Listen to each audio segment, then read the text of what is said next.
I therefore declare draft decision 44-8B.20 adopted.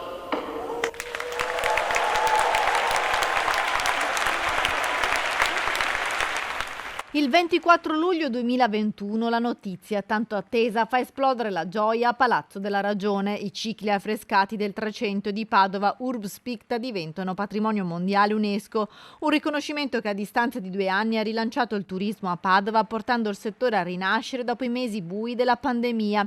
Il secondo anniversario del riconoscimento UNESCO è all'insegna dei numeri da record di presenze turistiche in città, con i visitatori che arrivano da tutto il mondo. Il compleanno di Urbs Picta però viene festeggiato dall'amministrazione comunale con una serie di eventi organizzati per tutta la serata per i cittadini. L'iniziativa Patrimonio Mondiale Tocca a Te racchiude eventi speciali dedicati proprio ai padovani. A Palazzo della Ragione protagonisti saranno i segni zodiacali, le arti e i mestieri con i negozianti di sotto il salone. Alla Cappella degli Scrovegni verrà spiegato come funziona il sistema di protezione degli affreschi, mentre agli eremitani si scopriranno i segni lasciati dai bombardamenti della Seconda Guerra Mondiale. Visita lume di candela alla Cappella della Reggia Carrarese, apertura speciale dei cantieri del Battistero del Duomo, ingresso libero.